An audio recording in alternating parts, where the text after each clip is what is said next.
Buenas noches, esto es Zona Franca, yo soy Daniel Pacheco.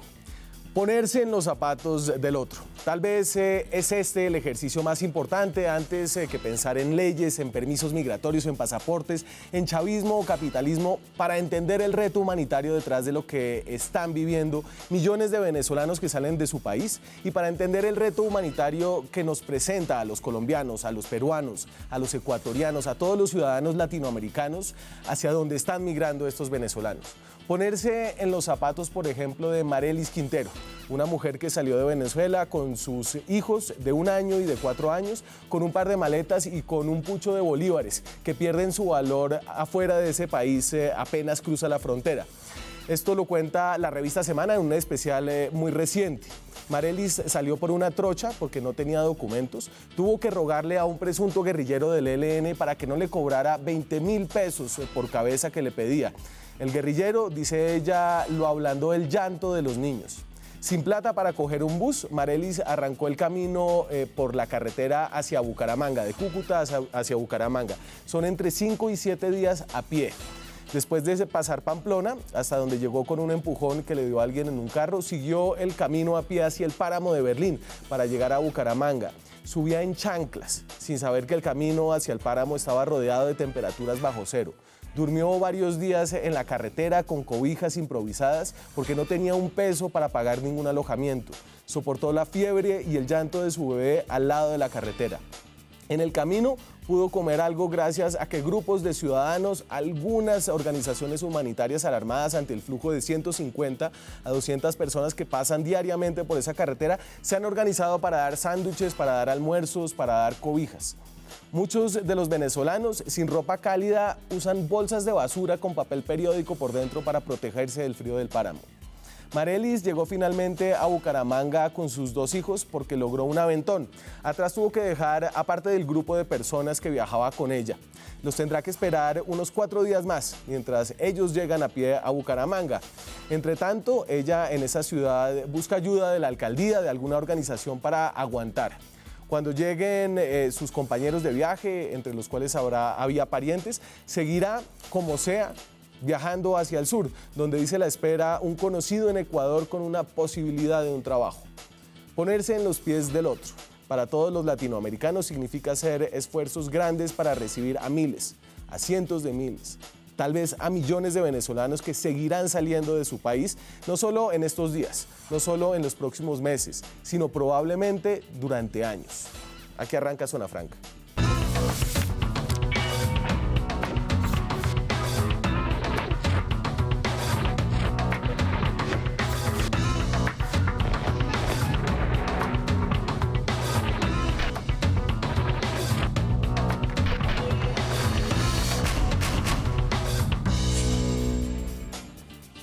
Y hablamos de esta crisis migratoria, de este fenómeno ya permanente de crisis que parece vivir nuestro país, con lo que pasa en Venezuela, lo que está viviendo también países como Ecuador, Perú.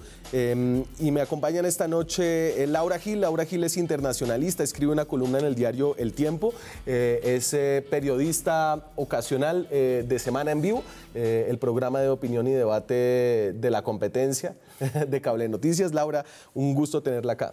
Buenas noches. Javier Niño es politólogo, es antropólogo, es profesor de la Universidad Javeriana, es experto en migraciones. ¿Qué tal, Javier? Muy bien, muchas gracias por la invitación. Y Daniel Palacios es presidente del Consejo de Bogotá, es político, pero es experto en temas de seguridad y creo que trae el conocimiento un poco que tienen todos los miembros de los cabildos, de las alcaldías, que son los problemas concretos que tienen que enfrentar las personas que llegan migrando de Venezuela. ¿Qué tal, Daniel? Buenas noches, Daniel, la mesa de trabajo y a todos los ciudadanos, y agradeciendo la invitación a este programa. No, señor, bienvenido. Y esta era una semana en la que yo pensé íbamos a tener una sustancia sobre decisiones tomadas por los países de la región en una reunión que se dio en Lima entre un mecanismo de los jefes de migración de la Comunidad Andina de Naciones.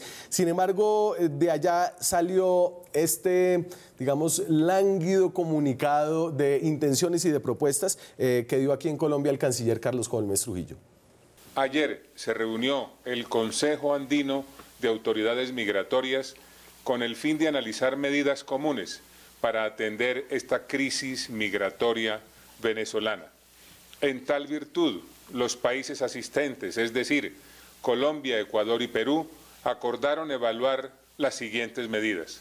Solicitar al Gobierno de la República Bolivariana de Venezuela que facilite el otorgamiento de documentos de identidad, filiación y de viaje para sus nacionales migrantes. Continuar el intercambio de información sobre el reconocimiento de documentos de viaje para migrantes venezolanos en el espacio comunitario.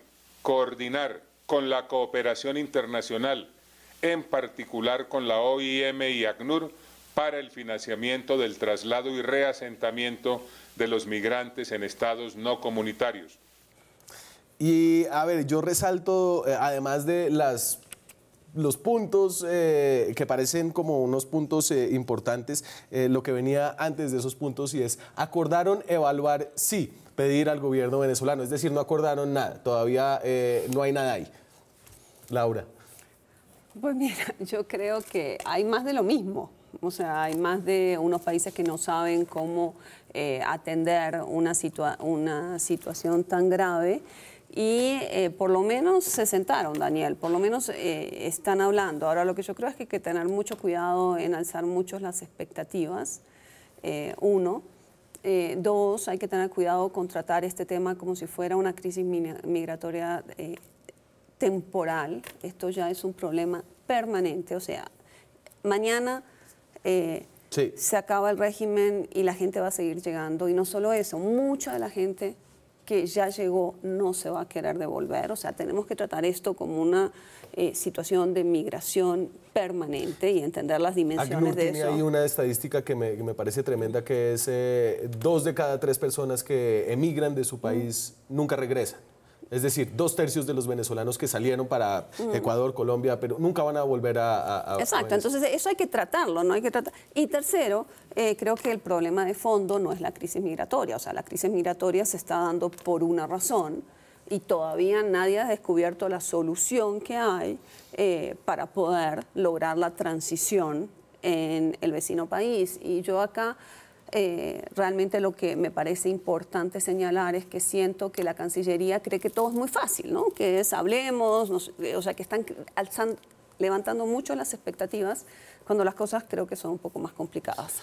Y ahí entonces, y yo sí, usted me parte el programa en dos, porque una es el tema de la transición política en Venezuela, de lo cual hoy yo no estoy preparado para hablar, porque es muy difícil hablar de la transición política en Venezuela sin caer en esta sensación permanente de que ya se va a acabar, de que hay una crisis, y quiero concentrarme hoy en el tema de la migración. Claro, pero ¿no? solo quiero enfatizarte algo. Richard Haass decía que una política migratoria nunca puede empezar en las fronteras. Y eso es lo que nosotros tenemos que tener claro. Es que una cosa es tratar una situación grave de migración, pero el tema de la crisis no puede ser aislado y tratado solamente sobre la crisis migratoria. Sí. Sí, las migraciones tienen que ser vistas desde una perspectiva global. Yo veo, digamos, una gran necesidad de ampliar o conocer mucho más de la gobernanza de las migraciones. Incluso los países europeos, 27 países con un capital muy importante económicamente, con una infraestructura para atender a la población migrante, se ven constantemente enfrentados a debates, a dificultades para repartir cuotas de migrantes, incluso en situación de refugio o necesidad humanitaria. ¿Qué pensar de nosotros, que es un fenómeno absolutamente nuevo? Tal vez, digamos, el único país que ha tenido un avance significativo en materia migratoria, pero muy recientemente, es Chile. El presidente Sebastián Piñera, en abril de este año, ha creado una reforma migratoria importante y ha creado un visado democrático para atender a la población venezolana. O sea, ve el caso venezolano como un problema de crisis, de ausencia de democracia, y por ese mecanismo recibe a la población venezolana. Y ha creado otro visado muy interesante, uno humanitario, dirigido a la reagrupación familiar de las personas provenientes de Haití. Entonces, digamos que es un, digamos, barrido general. Se habla de cerca de 1 millón de personas en Chile, que no es un estado tan grande. Incluyendo colombianos. Sí, obviamente. Y muchos del sur del Pacífico colombiano, que también esto ha generado un debate interesante a nivel migratorio.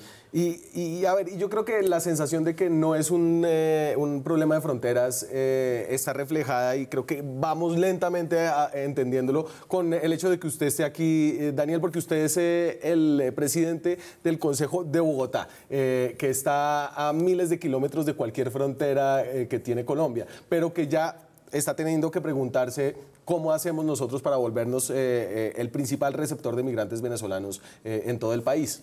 Así es, y yo creo que estaría de acuerdo con lo inicial que se planteó. Hay que tener claro que esa es la consecuencia de algo. Y como es la consecuencia de algo, pues para que pare tendrán que pasar muchas cosas internamente en Venezuela. Pero también me parece un punto muy importante de lo que estamos hablando. Una cosa es la política migratoria, quiere decir de cómo hacen el ingreso en la frontera, y otra cosa es cómo los atendemos y cómo los tratamos a los que ya están adentro. Inclusive si nosotros llegamos a pensar que se diera el cambio de gobierno en Venezuela y viniera ese periodo de transición que demorará mucho tiempo para que Venezuela vuelva a estabilizarse, y estamos hablando de un hipotético que ni siquiera todavía puede comenzar. O sea, estamos hablando de una transición que ni siquiera ha comenzado, porque es que el gobierno de Nicolás Maduro hasta el momento no va para ninguna parte. Entonces, ¿eso qué quiere decir? Que hoy tenemos que enfocarnos ya como país, no solamente en el tema de qué se habla con Perú, qué se habla con Ecuador, qué se hablan con las otras naciones, sino cómo como nación nosotros y como alcaldías locales y gobiernos locales vamos a enfrentar los más de 870.000 venezolanos que ya están hoy en Colombia y que están en las ciudades. El 39% de los venezolanos que tienen un permiso especial de trabajo están en Bogotá. Quiere decir, tenemos más de 25.000 venezolanos que han entrado y que están hoy trabajando ya en la ciudad, y eso sin contar la gente que todavía no ha regularizado su proceso. Quiere decir, esto ya es una realidad. Y hoy la gran preocupación que tenemos es que la falta de previsión por parte del gobierno nacional llevó a que los gobiernos municipales y locales y departamentales tampoco se prepararan. Claro. Hoy nosotros no tenemos líneas de atención claras en los planes de desarrollo, no tenemos presupuestos asignados. Entonces aquí viene una realidad que es la que tenemos que enfrentar hoy, y como decías tú, este ya no es solamente un problema de la frontera, de lo que está pasando en Cúcuta, sino es un problema de lo que ya está pasando en las ciudades, en los municipios, en los departamentos. Y a ver, y solamente para resaltar lo lejos que está Venezuela de tener una transición, lo lejos que está de entender cualquier realidad compartida, además de con sus socios latinoamericanos. Les voy a poner aquí unos extractos de líderes venezolanos hablando sobre la crisis migratoria o como ellos la ven desde el chavismo. Pero ninguna de esas 750 falsas noticias sobre la migración habla o ha hablado de la migración de colombianos, de ecuatorianos, de peruanos hacia Venezuela. Nosotros sí vamos a hablar de eso. Voy con la migración. Yo sigo creyendo que es un gran plan mediático tipo Hollywood, montado por los grandes laboratorios del imperialismo. A esos venezolanos y venezolanas les digo, dejen de lavar posetas en el exterior y vengan a vivir la patria y a amar a Venezuela y a valorar a Venezuela. Vénganse para acá.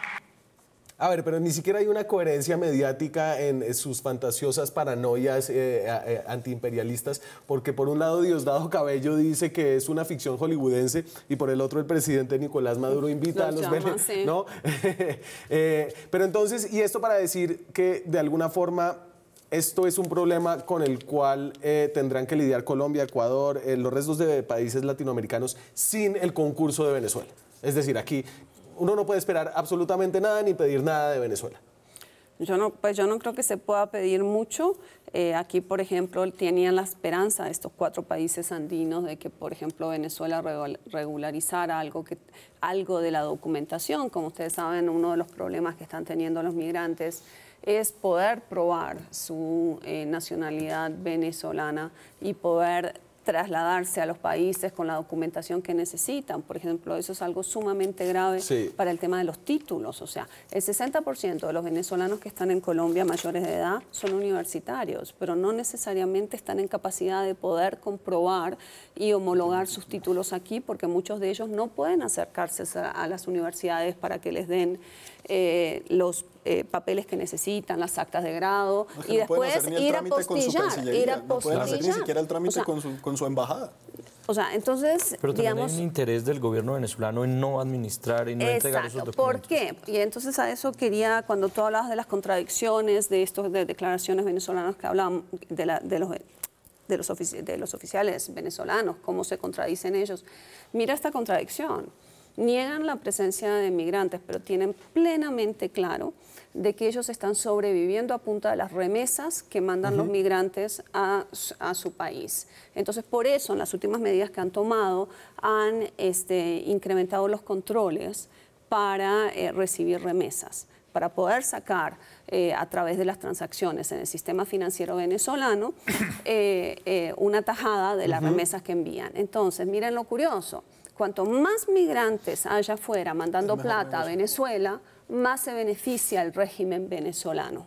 Entonces, eso pone al resto de los países en una disyuntiva terrible. Una, la obligación desde el punto de vista humanitario de ayudar a estas personas. Y segundo, es que es justamente esta obligación de ayudar que está incluso dando más... Convirtiéndose en subsidiadores del chavismo. Exacto, por eso es un poquito que yo hablaba del tema de que es muy difícil hablar de una cosa sin la otra, porque ¿qué es lo que está haciendo subsistir a este régimen? Y es la falta de sanciones internacionales. O sea, aquí Estados Unidos le sigue comprando petróleo. Mientras siga comprando petróleo a Estados Unidos, los países andinos se pueden reunir en cuantas cumbres quieran, la OEA podrá echar, suspender lo que quiera a Venezuela, pero mientras le sigan comprando el petróleo, no va a haber manera de acabar con el chavismo y por lo tanto no va a haber manera de acabar con esta crisis. Déjeme darle alguna magnitud a esta crisis.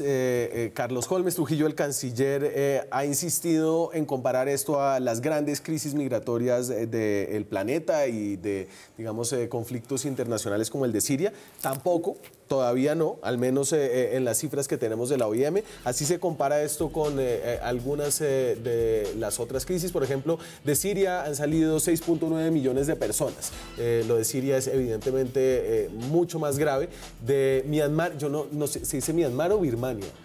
Myanmar. Okay. Myanmar, 2.9 millones recientemente en el conflicto que hubo con los rohingyas, con una etnia musulmana que hay en ese país. De Venezuela, según la OIM, la Organización Internacional de las Migraciones, han salido 2.3 millones. Hay unas cifras del Consejo Noruego de Refugiados que son de 4 millones. Digamos que ahí en esas cifras es fácil quedarse pero la perdido. cifra que todo el mundo está de acuerdo es 1.6 millones desde el 2015. O sea, es un tremendo. Sí, la reciente. 2015 es acá 1.6 millones. 1.6 millones, que y es sería en tremendo. conjunto... Pero 800.000 en Colombia. Más Sí, 800.000. claro. Entonces, miren las entradas a Colombia. Y esto no significa que son los que se han quedado en Colombia, sino los que han entrado por Colombia. Es decir, los venezolanos que se podían ir por avión ya se fueron hace mucho tiempo, pero esto muestra un poco la magnitud del incremento. Entonces en el 2012 estaban saliendo o entrando por Colombia con pasaporte. Esas son entradas con pasaporte, 250.000 personas. En el 2017 entraron 796.000 personas. Y en lo que va corrido el primer semestre del 2018, es decir, usted podría asumir que en el 2018 se va a duplicar esta cifra, han entrado 706.000 personas.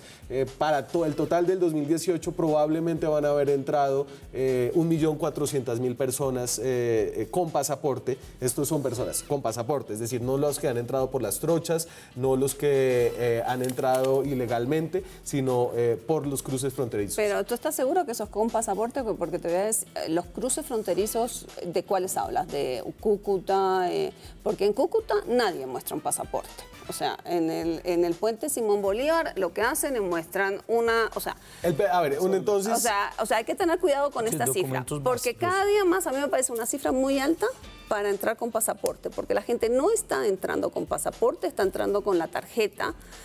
Con una tarjeta que ya ahora ni siquiera tiene validez. O sea, la tarjeta migratoria. Pero entonces cualquiera que se para en el río, en el puente Simón Bolívar y ve la forma en que están entrando, Daniel. O sea, yo estoy muy impresionada cómo están entrando, porque están entrando por el puente. O sea, uno ve una masa de gente entrando, la gente de Migración Colombia completamente, o sea, avasallada, y la gente entra como por esos sistemas como cuando uno entra al supermercado, que empuja un torniquete, y así es como saben cuántos están entrando y cuántos están saliendo, por el clic del torniquete, pero no saben quién está entrando y quién están saliendo. Entonces, por ejemplo, un ciudadano venezolano, Pepito Pérez, que hace el clic cuando entra por el puente Simón Bolívar, no tienen manera de saber si el señor Pepito Pérez ya está en Ecuador, si el señor Pepito Pérez ya se fue a Bucaramanga, o si permanece en Cúcuta o se devolvió. Lo que saben es que hubo otro clic de salida. Esas son las cifras de Migración Colombia. Si quieren hablamos de los problemas que hay en las cifras, de los problemas que hay en el resto de países de América Latina con las condiciones que están imponiendo para los cruces fronterizos. Hablamos de eso cuando regresemos. Seguimos en Zona Franca. Esta noche estamos hablando del fenómeno migratorio que le va a cambiar la cara a Colombia, que en este punto también le va a cambiar la cara a Venezuela, por supuesto, a Ecuador, a Perú. El ingreso de cientos de miles de venezolanos. Culturalmente, socialmente, económicamente, este será uno de los retos más importantes que tendrá que enfrentar la región por los próximos años. Estas son las cifras de venezolanos repartidos en Sudamérica. Obviamente aquí Colombia lleva la carga más grande. Hay 870.000 comparados con los 48.000 que teníamos en el 2015. Obviamente, en todas estas cifras yo creo que hay que tener algo de cuidado, pero sí le da una sensación. En Brasil, por ejemplo, han entrado 50.000 venezolanos. Estas son cifras de un estudio de la Organización Internacional de las Migraciones. A Ecuador, en el 2017 tenían a 39.000, en Perú a 354.000, Chile 105.000, Argentina 95.000, Uruguay 8.000, Paraguay 449, Bolivia 5.000 venezolanos. Obviamente Colombia lleva ahí la carga más fuerte después de Perú. Sorpresivamente yo pensé que Ecuador sería un poquito más alto. Entiendo que hay unas cifras distintas de Ecuador más recientes, que son más de 100.000. Sí, hay, digamos, una gran cantidad de personas que vinieron de Venezuela básicamente por la presión de que iban a colocar solo el ingreso o permitir solo el ingreso con pasaporte venezolano. Y como se dieron unas fechas específicas, eso obligó a que muchísima gente saliera. Y básicamente hacia Ecuador y Perú, y agilizar mucho, digamos, el tránsito por Colombia.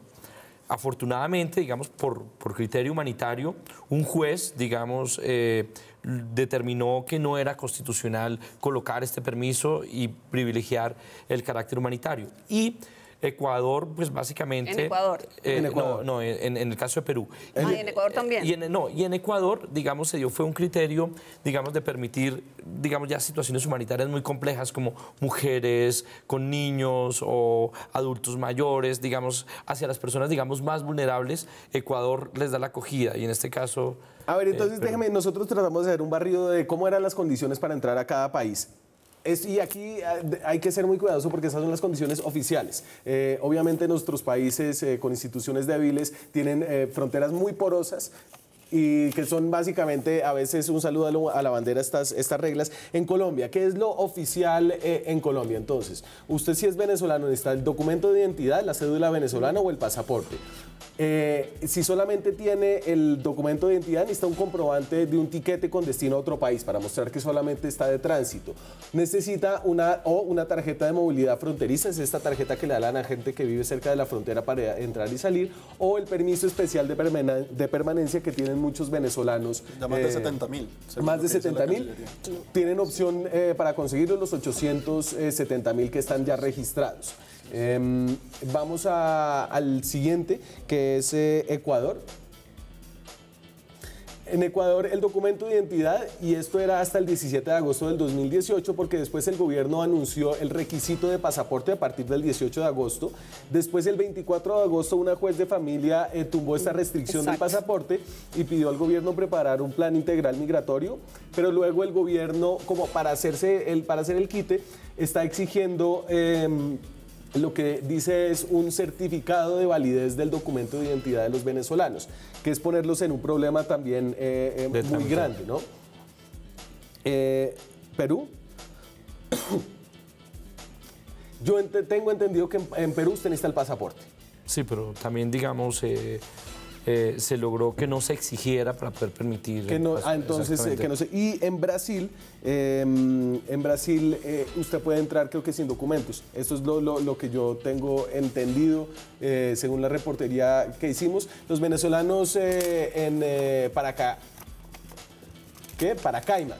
Son distribuidos a cuentagotas a otros estados. Michel Temer ordenó el 20 de agosto pasado el envío de tropas del ejército a la frontera y propuso disminuir de 800 a 200 el número de venezolanos que entran al día. Entonces tienen como un sistema de cuotas diarias.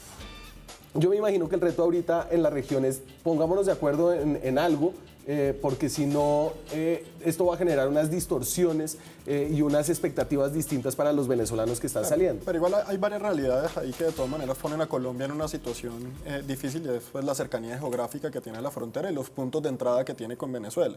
Indudablemente siempre seremos el punto preferido de inmigración por parte de Venezuela. Yo creo que aquí hay dos temas. Uno es el documento que se exija y otro es si ese control se está haciendo de manera efectiva. Y Luisa lo traía ahorita de una manera muy importante.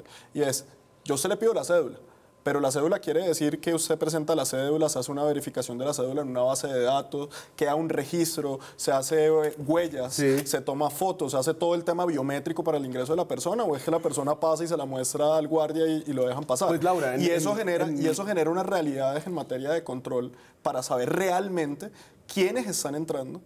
Si esa persona que entra después llega a un permiso especial, si esa persona que entra después sale del país, porque digamos en la frontera con Ecuador, ¿cómo sabemos nosotros que esa persona que entró por la frontera en Cúcuta salió después por Ecuador?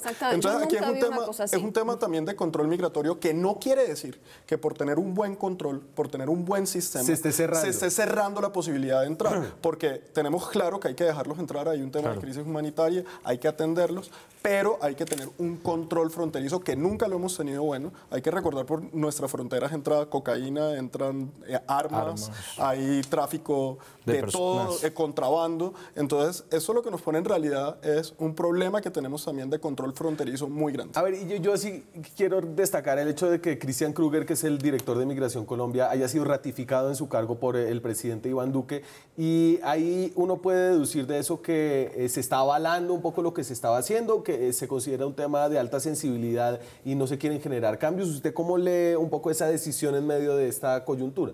Me niego a tratar de entender los nombramientos de este gobierno porque creo que no hay lectura racional posible. O sea, yo la verdad es que tengo una buena impresión de Christian Kruger, pero no me animo a decir que es por eso que lo hayan ratificado. Ahora, creo que Colombia demoró en establecer, digamos, una política, cómo tratar esto de los venezolanos.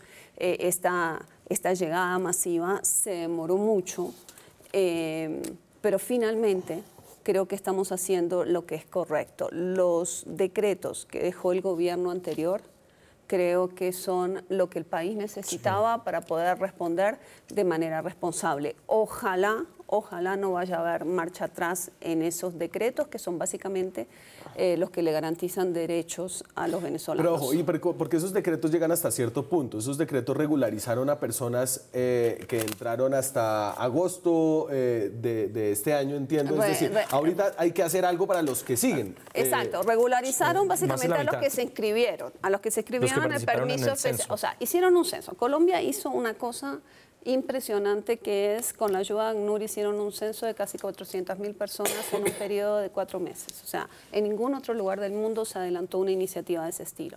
Pero claro, no le dijeron a la gente para qué era. Entonces la gente le daba miedo y era decir, mire, yo estoy aquí ilegal, yo estoy aquí sin papeles, a mí me faltan esto. Entonces, unos fueron y otros no fueron. Cuando sorpresa, realmente lo que trataban de hacer con eso era registrar a la gente para decir, esta gente es la que nosotros hemos contado y a esta gente le vamos a garantizar que sus hijos puedan ir a colegios, que tengan acceso al sistema de salud y sobre todo que puedan trabajar y que puedan trabajar contribuyendo al sistema de seguridad social. Javier, pero es que ahí hay un juego muy delicado y es el juego entre las señales que usted como gobierno manda para regularizar a la gente y los incentivos que usted y las expectativas que usted genera en un país donde todo el mundo quiere salirse y está viendo a ver a dónde me reciben, ¿no? Entonces usted como gobierno puede hacer un censo, pero no puede decir es que este censo es para regularizarlos, porque si no va a generar una ola de migraciones inmediata con la cual tal vez usted no puede manejar. Claro, digamos que también habían algunas medidas policivas, habían algunos posibles intentos de devolución, han habido devoluciones, digamos, ya de carácter político hacia Venezuela. Entonces, digamos que la población venezolana no estaba como completamente tranquila para registrarse y hacer parte de ese censo. Fue una herramienta fundamental porque permitió que más de 400.000 personas se registraran. Muchas de las personas obviamente no ingresaron por los pasos fronterizos, entonces también esos registros en pasos fronterizos yo creo que daría un porcentaje muy mínimo. La frontera entre Colombia y Venezuela es absolutamente porosa, más de 1.000 kilómetros ingresando por diferentes zonas del país, desde La Guajira hasta gran parte de cerca de la Amazonía. Entonces, digamos que ahí tenemos un gran vacío. Segundo, lo que mencioné antes, la amenaza de no dejarlos entrar si no tenían el pasaporte. Eso también generó que muchísimos vinieran y obviamente no pudiera responder activamente Migración Colombia. Pero digamos que Migración Colombia y Christian Kruger, digamos desde mucho tiempo atrás, han ido caracterizando el tipo de población migrante que viene de Venezuela. Hay muchas alertas en materia de seguridad. Incluso pues, sabemos que, por ejemplo, el Ejército de Liberación Nacional está en la frontera, hay una gran cantidad de población que transita hacia los dos países. Tercero, pues también vemos ya todo un tema muy complejo de salud pública, volvimos a tener brotes muy grandes de sarampión, personas que salían huyendo de Venezuela, incluso no tanto por la miseria, sino por el hecho de que no hubieran medicamentos o no hubiera posibilidades de atención.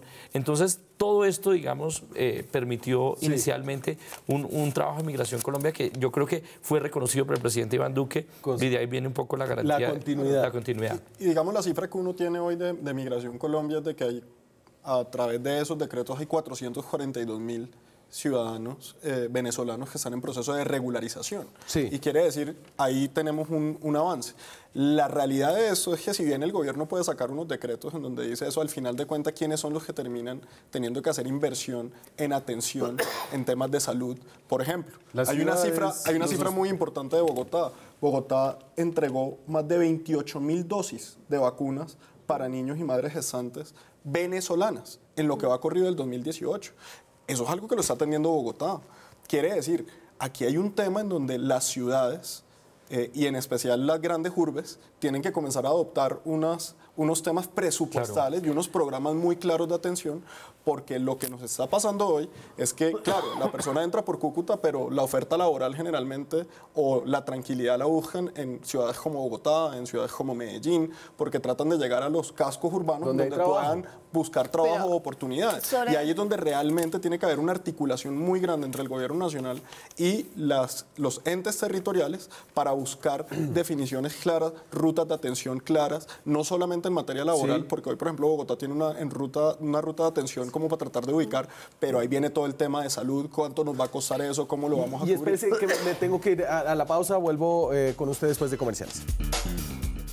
Seguimos en Zona Franca, estamos hablando de la nueva realidad en Colombia, en Ecuador, en Perú, en Latinoamérica, países que están recibiendo a cientos de miles de venezolanos que están aquí para quedarse. Y eso creo que lo entienden muchos de ellos, que ya quieren ayudar a sus compatriotas. Esto no se trata solamente de los estados, el colombiano ayudando a los venezolanos, sino venezolanos ayudándose entre ellos mismos. Esto es lo que sucede, por ejemplo, aquí en Bogotá. Esto es Zona Franca en la calle.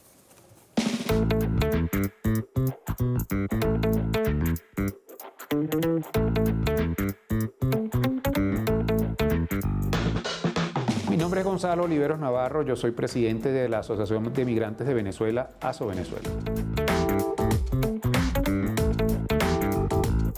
que tiene por objeto asesorar, acompañar al migrante venezolano en este trayecto de vida que nos ha tocado. Nosotros estamos aquí porque las circunstancias nos han traído a Colombia, pero nos encantaría ayudar a reconstruir Venezuela. Si no lo podemos reconstruir en el corto plazo, vamos a ayudar a construir Colombia.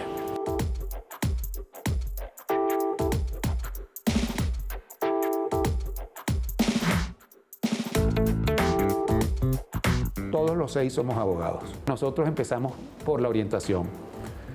Hablamos aquí con los que llegan de emprendimiento, hablamos aquí de convalidación de títulos, hablamos aquí de regularización de migración, hablamos aquí, cuando es necesario hacerlo, de refugio, si la persona califica o no para eso. Hemos atendido a más de 5.000 personas, presencialmente aquí en nuestra sede en Bogotá, a más de 700 desde enero para acá.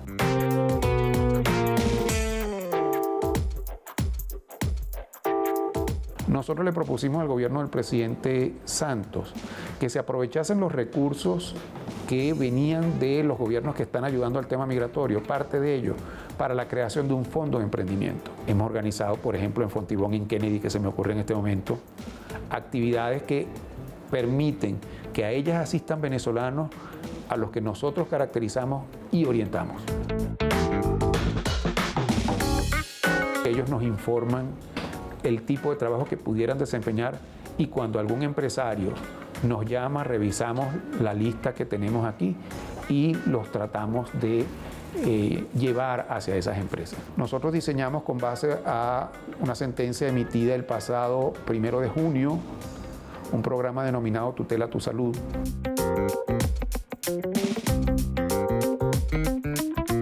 Hemos tenido casos de menores de edad embarazadas a quienes se les negaba el servicio de salud por vía de tutela.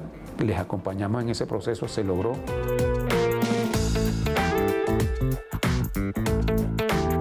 Cuando uno recibe una llamada telefónica de alegría por la atención, de reciprocidad, eso vale todo el tiempo y todo el esfuerzo que nosotros hayamos podido hacer.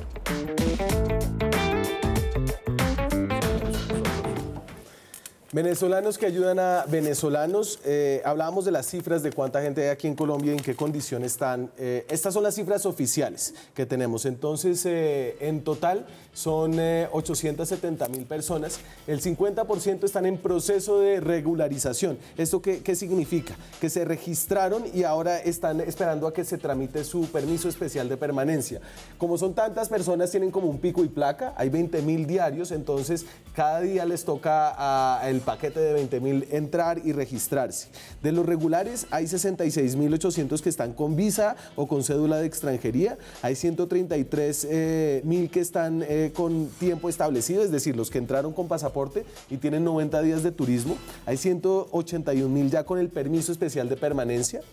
Y también de los irregulares, hay 15.000 que superaron el tiempo de permanencia y 38.000 que ingresaron supuestamente sin autorización. Yo creo que esta cifra es mucho mayor que la que reporta Migración, ¿no? Aquí hay unos retos inmensos, Laura. Sí, no, yo quería señalar con esto que hay, digamos, hay problemas escondidos que confronta la gente venezolana que viene acá. Y les quería dar solamente uno. Entraron en el primer semestre de 2018 más de 8.000 mujeres embarazadas que van a tener sus hijos aquí con riesgo de convertirlos en apátridas. Y les explico por qué. Porque para poder recibir la nacionalidad colombiana, según la Constitución, hay que ser hijo de madre o padre colombiano o haber nacido aquí, pero comprobando que los padres uno de los padres podía dar prueba de residencia. El PEP, el permiso especial, no constituye prueba de residencia. Por lo tanto, un niño nacido acá, si los papás no tienen visa de residente, si tienen solamente el PEP, eso que tú llamas los regulares o los vías de regularización, no pueden llenar ese requisito. Entonces, por lo tanto, la colombiana no la pueden tener, pero tampoco pueden tener la venezolana. Porque para tener la venezolana hay que ir a un consulado venezolano, lo cual la mayoría de la gente no quiere hacer, pero además de tener que acercarse al consulado venezolano, hay que mostrar que uno tiene la visa del país donde está. Claro. Y eso entonces nos enfrenta con esa idea, como decimos, Estados Unidos, que es un país que entonces sus leyes migratorias, tenaces, restrictivas, pero cuando uno se pone el espejo a uno mismo, pero es mucho más, peor. Aquí también hemos tenido casos donde ha habido separación de familias. ¿Por qué? Porque en este problema de la migración se han metido los mercantes de personas, la trata de personas se ha disparado. Entonces, en su esfuerzo de proteger a los niños, el ICBF le pide a las mamás y papás venezolanos que den prueba de que en efecto son los progenitores de los niños.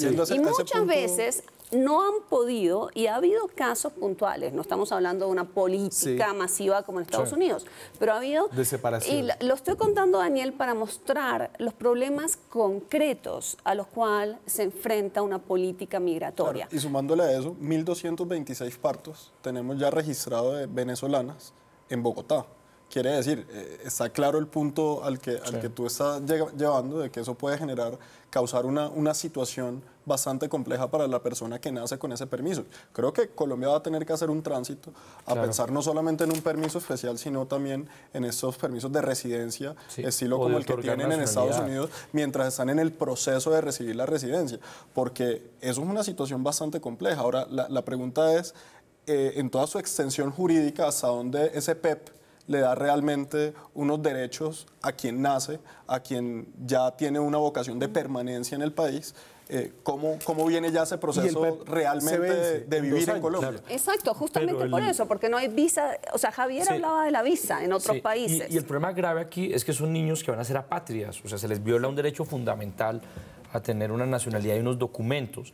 Entonces yo pienso que debería pensarse en el Congreso de la República en un ius solis, porque vino una nueva situación. Se podría pensar en algo ius solis que significa que quien nace tenga la nacionalidad. Y eso no lo tiene Colombia. No. En Colombia tiene que tener 2 de 3. 2 de las 3 que hablaban. Hay que tener, el papá tiene que tener el domicilio legal. Colombiana, no nació colombiana, es un camello, ¿no? No, mire, o sea, yo le juro que... acá hay dos problemas. Uno es el problema concreto de cómo enfrentar la crisis migratoria venezolana, pero hay un problema que es el contexto en el que se da esto, y es que se da en un país que no tiene política migratoria. No hay ley de migraciones en Colombia. Pero nosotros en el caso venezolano... o sea, el problema de fondo es eso. Cuando Javier hablaba del tema de Chile, Chile modernizó su ley de migraciones. Sí. En este gobierno hace unos meses, con 4 años de trámite anterior sin poder sacarla. Colombia no la tiene. Entonces lo que Colombia tiene es como una especie de cocha de retazos de leyes que en conjunto pueden... Un poco desde la Segunda Guerra Mundial. Y mira, si tú ves una posición pensado que podría ayudar a Colombia, es pensar algo así como lo que se hizo con los cubanos en Estados Unidos. No hacer, o sea, el tránsito de que inmediatamente tocaba territorio americano un cubano, obtenía la ciudadanía. Aquí yo no creo que ir hasta la ciudadanía, pero sí por lo menos la residencia. Quiere decir... Ese ius solis que estás hablando ya es tener la residencia. Cuando usted lo presente como venezolano, o inclusive el niño que nace inmediatamente, el niño que nace tiene residencia automática. A mí me parece que es muy sencillo, que le den la visa, que creen una visa humanitaria al estilo Perú o Chile, y eso se soluciona, o que el PEP sirva como certificado de residencia. Lo que es cierto es que el derecho del niño, que prima sobre lo demás, no puede quedar... Me queda una pausa. A mí me parece fascinante el tema de la migración, porque no es solamente acerca de personas que vienen al país de uno, sino de los espejos que le ponen sobre quién es uno, quién es este país. Un país que no le da la nacionalidad a quien nace en él. Eso es Colombia. Ya volvemos. Seguimos en Zona Franca, estamos hablando de la migración de venezolanos a Colombia. Quiero hacer un contacto telefónico con Javier Cuadros, que es el director de la Maestría de Paz, Desarrollo y Resolución de Conflictos de la Universidad de Pamplona, en norte de Santander. Javier, usted está en la frontera, de donde han venido llamados a un cierre. Entiendo que que esta es una señal de que se necesitan medidas urgentes. Esto lo hizo el representante de la Cámara, Juan Pablo Celis, del Centro Democrático. ¿Qué piensan ustedes un poco de lo que está sucediendo allá? Sí, buenas. Daniel, un saludo especial y a la mesa. Efectivamente, lo que hace el representante Juan Pablo Celis al solicitar el cierre de frontera es una manifestación que indica el desespero que tiene la ciudadanía en norte de Santander y los distintos actores frente a la presión que significa el éxodo venezolano. Sí. Ahora bien, hay que pensar si realmente es viable políticamente y económicamente el cierre de frontera. Recordemos que el cierre solamente sería por los pasos formales que hoy existen, pero hay reconocidos más o menos 120 trochas identificadas de manera ilegal por donde pasan también migrantes y donde pasan contrabando. Entonces el cierre solamente sería un acto formal, pero la realidad es que la frontera es porosa. Eso es una realidad. En ese sentido, creemos bastantes actores que lo que hay que hacer es aceptar la realidad. Y la realidad es que el éxodo venezolano no es un problema coyuntural. La migración venezolana es una realidad ya propia que no se va a parar en los próximos años y por el contrario lo que hay que hacer entonces es desarrollar una política pública que dé una atención a esta problemática y que ayude al departamento a fortalecer sus capacidades para atender esta situación. Y en las que ustedes también ven oportunidades, ¿o no, Javier? Es decir, esto no es solamente un tema de los efectos nocivos o los costos, sino también hay oportunidades. Claro, por ahora ha sido supremamente costoso las migraciones y sobre todo esta tercera ola de migraciones que habla fundamentalmente de población vulnerable. Pero en este flujo hay una cantidad de posibilidades y de saberes y de conocimientos que pueden ser aprovechados para el desarrollo local. Precisamente con el Programa de Naciones Unidas para el Desarrollo, con el PNUD, venimos desarrollando un proyecto que se denomina Frontera de Oportunidades, que busca desde un enfoque de las migraciones para el desarrollo local, aprovechar la oportunidad de generar desarrollo económico en un departamento que tiene altos índices de desempleo, altos índices de desigualdad y altos índices de violencia. Hoy que tiene la atención norte de Santander por ser un territorio de frontera de la agenda internacional, es una gran oportunidad entonces para darle la mano y fortalecer el departamento en un contexto migratorio. Perfecto. Javier Cuadros es el director de la Maestría en Paz, Desarrollo y Resolución de Conflictos de la Universidad de Pamplona. Muchas gracias, Javier, por esa visión desde la frontera. Me quedan pocos segundos para acabar el programa. Los dejo para una ronda muy corta con ustedes. Laura. Pues mire, yo creo que por ahora lo que hay que hacer es armar... tratar de identificar cuáles son los nichos laborales donde se pueden colocar venezolanos, no solo a nivel nacional, sino tratar de hacer una bolsa común con los países de la región, ver qué necesidades tiene a nivel laboral cada uno de los países. Segundo, el sistema de cuotas ha sido un fracaso Lo mencionó. Siempre se menciona, ha sido un fracaso en Europa, pero bueno. Javier, muy rápido. Pues yo veo dos cosas, digamos.